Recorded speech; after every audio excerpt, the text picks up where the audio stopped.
श्रीमन्नारायण नारायण हरि हरि। नमस्कार, भक्ति भजन चैनल में आपका स्वागत है। आज हम सुनेंगे बृहस्पतिवार व्रत कथा। प्राचीन समय की बात है। एक बड़ा प्रतापी तथा दानी राजा था। वह प्रत्येक गुरुवार को व्रत रखता एवं पूजा करता था। यह उसकी रानी को अच्छा न लगता। न वह व्रत रखती और न ही किसी को एक पैसा दान में देती। राजा को भी वह ऐसा करने से मना किया करती थी। एक समय की बात है कि राजा शिकार खेलने वन को चले गए। घर पर रानी और दासी थी। उस समय गुरु बृहस्पति साधु का रूप धारण कर राजा के दरवाजे पर भिक्षा मांगने आए। साधु ने रानी से भिक्षा मांगी तो वह कहने लगी, हे साधु महाराज, मैं इस दान और पुण्य से तंग आ गई हूँ।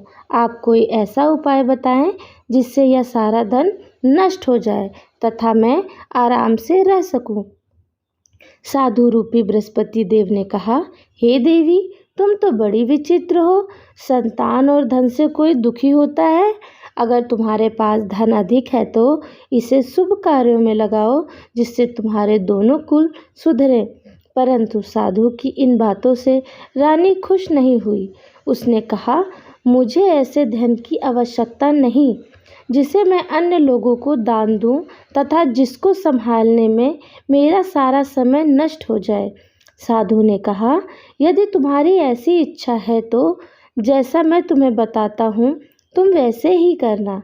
बृहस्पतिवार के दिन घर को गोबर से लीपना, अपने केशों को पीली मिट्टी से धोना, केशों को धोते समय स्नान करना, राजा से हजामत बनाने को कहना, भोजन में मांस मदिरा खाना, कपड़ा धोबी के यहाँ धुलने डालना। इस प्रकार 7 बृहस्पतिवार करने से तुम्हारा सब धन नष्ट हो जाएगा।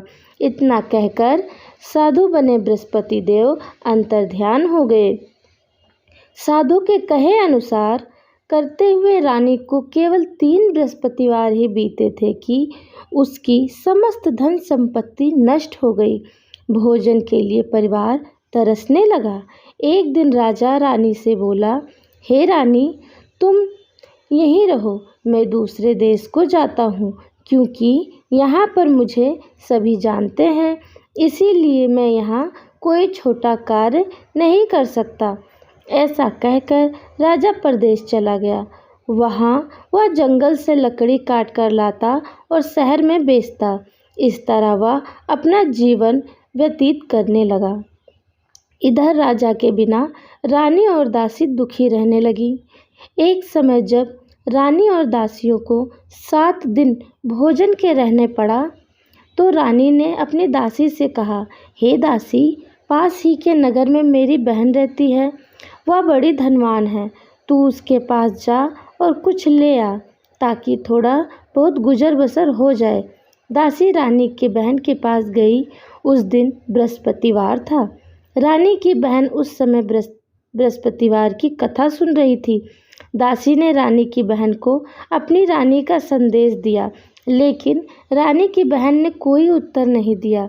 जब दासी को रानी की बहन से कोई उत्तर नहीं मिला तो वह बहुत दुखी हुई। उसे क्रोध भी आया। दासी ने वापस आकर रानी को सारी बात बता दी। सुनकर रानी ने अपने भाग्य को कोसा। उधर रानी की बहन ने सोचा कि मेरी बहन की दासी आई थी परंतु मैं उससे नहीं बोली। इससे वह बहुत दुखी हुई। कथा सुनकर और पूजन समाप्त कर वह अपनी बहन के घर गई और कहने लगी, हे बहन, मैं बृहस्पतिवार का व्रत कर रही थी। तुम्हारी दासी गई परंतु जब तक कथा होती है तब तक ना उठते हैं और ना बोलते हैं, इसीलिए मैं नहीं बोली। कहो दासी, क्यों आई थी? रानी बोली, बहन, हमारे घर अनाज नहीं था। ऐसा कहते कहते रानी की आंखें भर आईं। उसने दासी समेत भूखा रहने की बात भी अपनी बहन को बता दी। रानी की बहन बोली, बहन देखो, बृहस्पति देव भगवान सबकी मनोकामना पूर्ण करते हैं। देखो, शायद तुम्हारे घर में अनाज रखा हो। यह सुनकर दासी घर के अंदर गई तो वहाँ उसे एक घड़ा अनाज का भरा मिला। उसे बड़ी हैरानी हुई क्योंकि उसने एक एक बर्तन देख लिया था। उसने बाहर आकर रानी को बताया। दासी रानी से कहने लगी, हे रानी, जब हमको अन्न नहीं मिलता तो हम व्रत ही तो रखते हैं, इसीलिए क्यों ना इनसे व्रत और कथा की विधि पूछ ली जाए। हम भी व्रत किया करेंगे। दासी के कहने पर रानी ने अपनी बहन से बृहस्पतिवार व्रत के बारे में पूछा। उसकी बहन ने बताया, बृहस्पतिवार के व्रत में चने की दाल और मुनक्का से विष्णु भगवान का केले की जड़ में पूजन करें तथा दीपक जलावें, पीला भोजन करें तथा कथा सुनें। इससे गुरु भगवान बृहस्पति प्रसन्न होते हैं, मनोकामना पूर्ण करते हैं। व्रत और पूजन की विधि बताकर रानी की बहन अपने घर लौट गई। रानी और दासी दोनों ने निश्चय किया कि बृहस्पति देव भगवान का पूजन जरूर करेंगे। 7 रोज बाद जब बृहस्पतिवार आया तो उन्होंने व्रत रखा। घुड़शाला में जाकर चना और गुड़ बीन लाई तथा उसकी दाल से केले की जड़ तथा विष्णु भगवान का पूजन किया। अब पीला भोजन कहाँ से आए? दोनों बड़ी दुखी हुई, परंतु उन्होंने व्रत किया था, इसीलिए बृहस्पति भगवान प्रसन्न थे। एक साधारण व्यक्ति के रूप में वे 2 थालों में सुंदर पीला भोजन लेकर आए और दासी को देकर बोले, हे दासी, यह भोजन तुम्हारे लिए और तुम्हारी रानी के लिए है, इसे तुम दोनों ग्रहण करना। दासी भोजन पाकर बहुत प्रसन्न हुई। उसने रानी को सारी बात बताई। उसके बाद से वे प्रत्येक बृहस्पतिवार को गुरु भगवान का व्रत और पूजन करने लगी। बृहस्पति भगवान की कृपा से उनके पास धन आ गया, परंतु रानी फिर पहले की तरह आलस्य करने लगी। तब दासी बोली, देखो रानी, तुम पहले भी इसी प्रकार आलस्य किया करती थी। तुम्हें धन रखने में कष्ट होता था, इसी कारण सभी धन नष्ट हो गया। अब गुरु भगवान की कृपा से धन मिला है तो फिर तुम्हें आलस्य होता है। बड़ी मुसीबतों के बाद हमने यह धन पाया है, इसीलिए हमें दान पुण्य करना चाहिए। अब तुम भूखे मनुष्यों को भोजन कराओ, प्याऊ लगवाओ, ब्राह्मणों को दान दो, कुआं, तालाब, बावड़ी आदि का निर्माण करवाओ, मंदिर, पाठशाला बनवाकर ज्ञान दान दो, कुंवारी कन्याओं का विवाह करवाओ, अर्थात धन को शुभ कार्यों में खर्चा करो, जिससे तुम्हारे कुल का यश बढ़े तथा स्वर्ग प्राप्त हो और पितर प्रसन्न हो। दासी की बात मानकर रानी शुभ कर्म करने लगी। उसका यश फैलने लगा। एक दिन रानी और दासी आपस में विचार करने लगी कि न जाने राजा किस दशा में होंगे। उनकी कोई खोज खबर भी नहीं आई। उन्होंने श्रद्धापूर्वक गुरु बृहस्पति भगवान से प्रार्थना की कि राजा जहाँ कहीं हो वो शीघ्र वापस आ जाएं। उधर राजा प्रदेश में बहुत दुखी रहने लगा। वह प्रतिदिन जंगल से लकड़ी बीन कर लाता और उसे शहर में बेचकर अपने दुखी जीवन को बड़ी कठिनता से व्यतीत करता।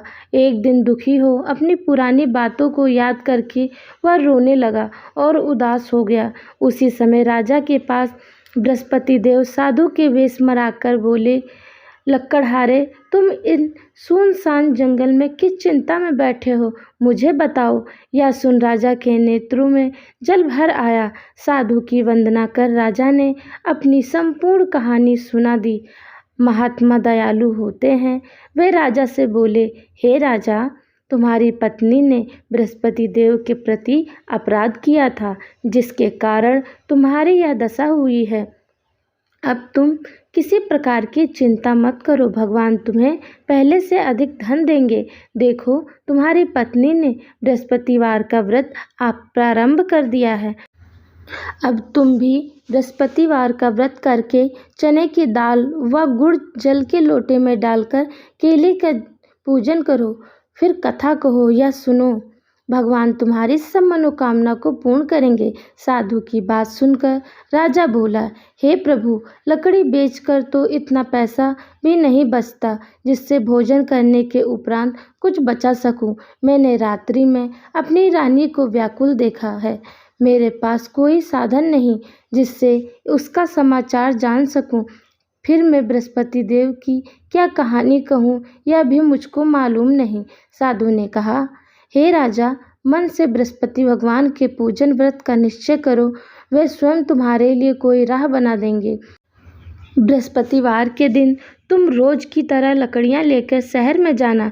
तुम्हें रोज से दुगना धन प्राप्त होगा, जिससे तुम भली भांति भोजन कर लोगे तथा बृहस्पति देव की पूजा का सामान भी आ जाएगा। जो तुमने बृहस्पतिवार की कहानी के बारे में पूछा है वह इस प्रकार है। बृहस्पति देव की कहानी। प्राचीन काल में एक बहुत ही निर्धन ब्राह्मण था। उसके कोई संतान नहीं थी। वह नित्य पूजा पाठ करता था। उसकी स्त्री ना स्नान करती और ना किसी देवी देवता की पूजा करती। इस कारण ब्राह्मण देवता बहुत दुखी रहते थे। भगवान की कृपा से ब्राह्मण के यहाँ एक कन्या उत्पन्न हुई। कन्या बड़ी होने लगी। प्रातः स्नान करके वह भगवान विष्णु का जाप करती।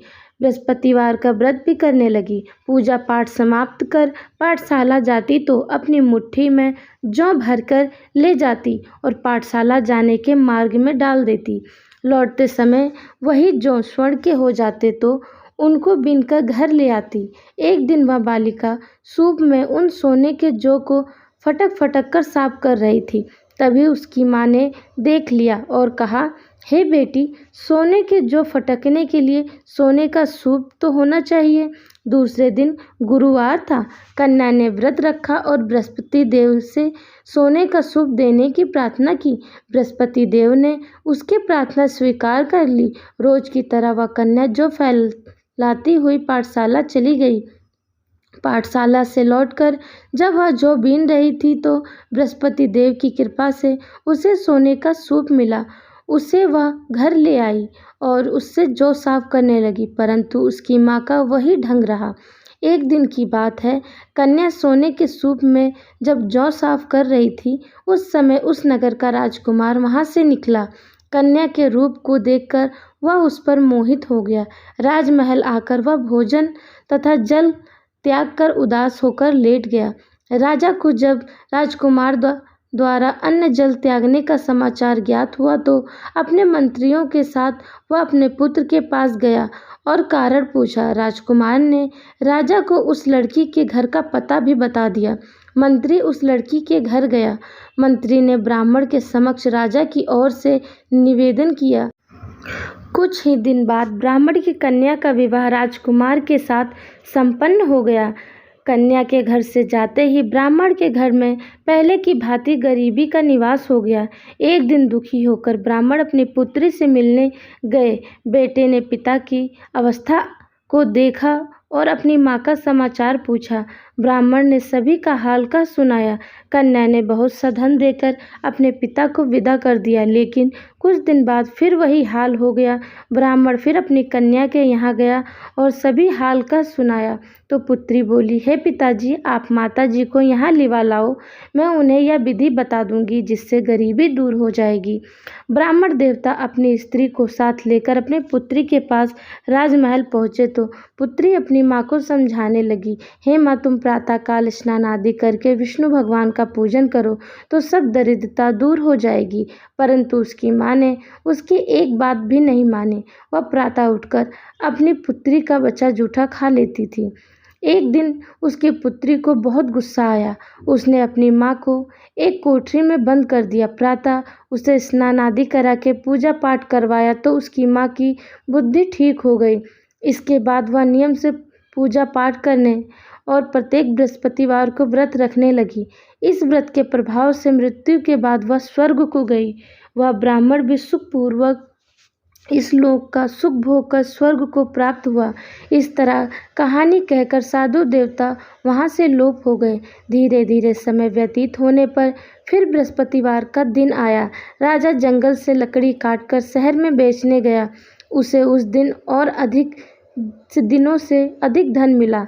राजा ने चना गुड़ आदि लाकर बृहस्पतिवार का व्रत किया। उस दिन से उसके सभी कलेश दूर हुए, परंतु जब अगले गुरुवार का दिन आया तो वह बृहस्पतिवार का व्रत करना भूल गए। इस कारण बृहस्पति भगवान नाराज हो गए।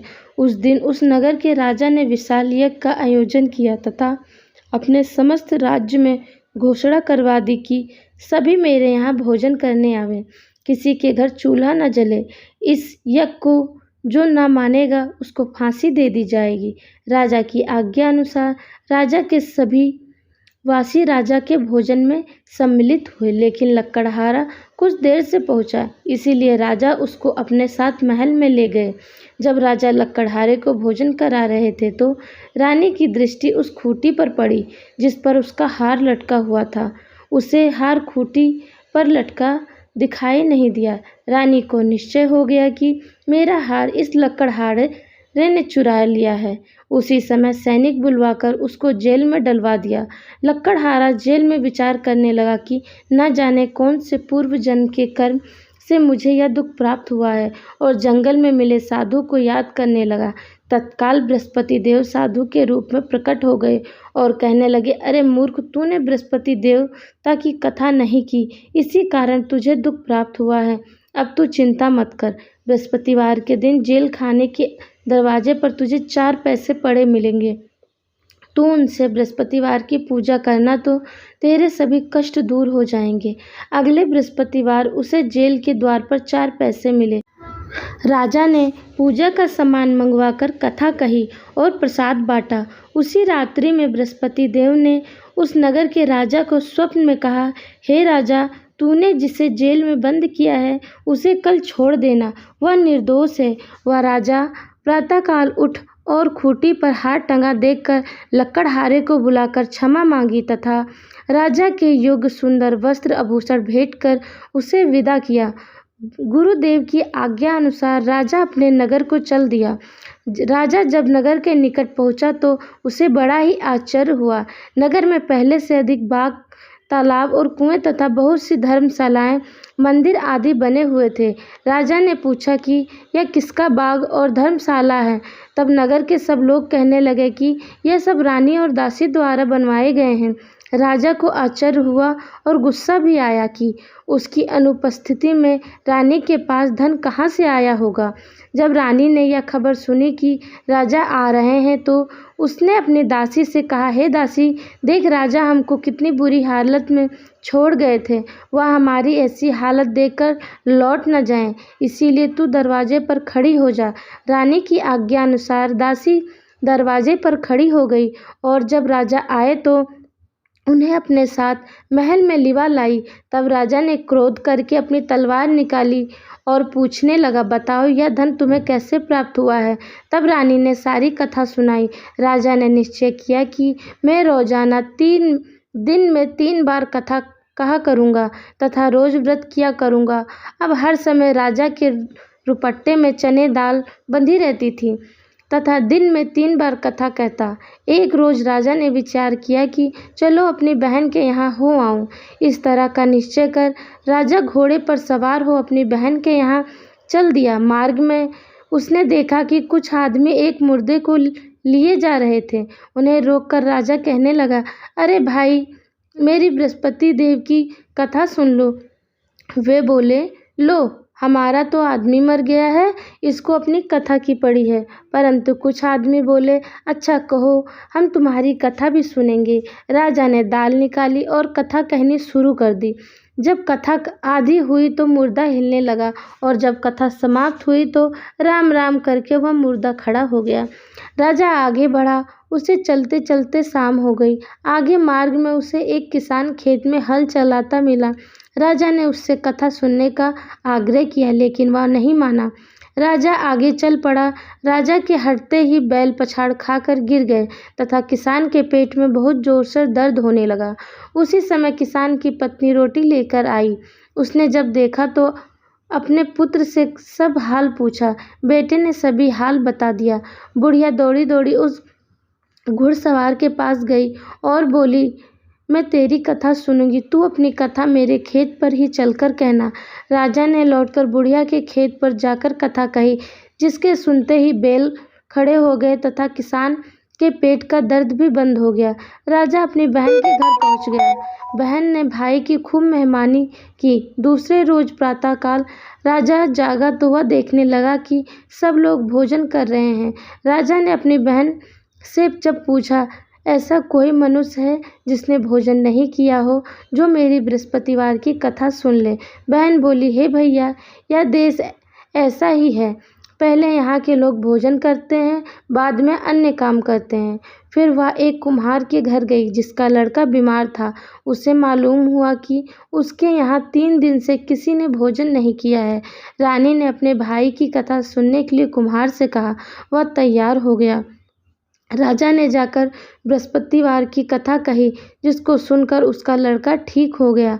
अब तो राजा की प्रशंसा होने लगी। एक दिन राजा ने अपनी बहन से कहा, हे बहन, मैं अब अपने घर जाऊंगा, तुम भी तैयार हो जाओ। राजा की बहन ने अपनी सास से अपने भाई के साथ जाने की आज्ञा मांगी। सास बोली, चली जा, परंतु अपने लड़कों को मत ले जाना, क्योंकि तेरे भाई की कोई संतान नहीं होती है। बहन ने अपने भाई से कहा, हे भैया, मैं तो चलूंगी, परंतु कोई बालक नहीं जाएगा। अपनी बहन को भी छोड़कर दुखी मन से राजा अपने नगर को लौट आया। राजा ने अपनी रानी से सारी कथा बताई और बिना भोजन किए वह शैया पर लेट गया। रानी बोली, हे प्रभु, बृहस्पति देव ने हमें सब कुछ दिया है, वे हमें संतान अवश्य देंगे। उसी रात बृहस्पति देव ने राजा को स्वप्न में कहा, हे राजा, उठ, सभी सोच त्याग दे, तेरी रानी गर्भवती है। राजा को यह जानकर बड़ी खुशी हुई। 9वें महीने रानी के गर्भ से एक सुंदर पुत्र पैदा हुआ। तब राजा बोला, हे रानी, स्त्री बिना भोजन के रह सकती है, परंतु बिना कहे नहीं रह सकती। जब मेरी बहन आए, तुम उससे कुछ मत कहना। रानी ने हाँ कर दी। जब राजा की बहन ने यह शुभ समाचार सुना तो वह बहुत खुश हुई तथा बधाई लेकर अपने भाई के यहाँ आई। रानी ने तब उसे आने का उलाहना दिया। जब भाई अपने साथ ला रहे थे तब टाल गई, उनके साथ ना आई और आज अपने आप ही भागी भागी बिना बुलाए आ गई। तो राजा की बहन बोली, भाई, मैं इस प्रकार न कहती तो तुम्हारे घर औलाद कैसे होती। बृहस्पति देव सभी की मनोकामनाएं पूर्ण करते हैं। जो सद्भावना पूर्वक बृहस्पतिवार का व्रत करता है एवं कथा पढ़ता है अथवा सुनाता है और दूसरों को सुनाता है, बृहस्पति देव उसकी सभी मनोकामनाएं पूर्ण करते हैं, उनकी सदैव रक्षा करते हैं। जो संसार में सद्भावना से गुरुदेव का पूजन एवं व्रत सच्चे हृदय से करते हैं, जैसी सच्ची भावना से रानी और राजा ने बृहस्पति देव की कथा का गुणगान किया तो उनकी सभी इच्छाएं बृहस्पति देव ने पूर्ण की। अनजाने में भी बृहस्पति देव की उपेक्षा न करें, ऐसा करने से सुख शांति नष्ट हो जाती है। इसीलिए सबको कथा सुनने के बाद प्रसाद लेकर जाना चाहिए। हृदय से उनका मनन करते हुए जयकारा बोलना चाहिए। बोलो बृहस्पति भगवान की जय। बृहस्पति भगवान की आरती। ओम जय बृहस्पति देवा, जय बृहस्पति देवा, छिन छिन भोग लगाऊं, कदली फल मेवा। ओम जय बृहस्पति देवा, तुम पूर्ण परमात्मा, तुम अंतर्यामी, जगत पिता जगदीश्वर, तुम सबके स्वामी। ओम जय बृहस्पति देवा, चरणामृत निज निर्मल, सब पातक हरता, सकल मनोरथ दायक, कृपा करो भरता। ओम जय बृहस्पति देवा, तन मन धन अर्पण कर, जो जन शरण पड़े, प्रभु प्रकट तब होकर, आकर द्वार खड़े। ओम जय बृहस्पति देवा, दीन दयाल दयानिधि, भगतन हितकारी, पाप दोष सब हरता, भवबंधन हारी। ओम जय बृहस्पति देवा, सकल मनोरथ दायक, सब संशय तारो, विषय विकार मिटाओ, संतन सुखकारी। ओम जय बृहस्पति देवा, जो कोई आरती तेरी प्रेम सहित गावे, जेठानंदन बंद सो सो निश्चय पावे। ओम जय बृहस्पति देवा।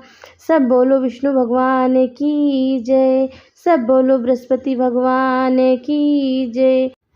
हे बृहस्पति भगवान, सभी सुनने वाले पर, सुनाने वाले पर अपनी करुणामयी दृष्टि बनाए रखना। हम सब पर अपनी कृपा अवश्य बनाए रखना। धन्यवाद।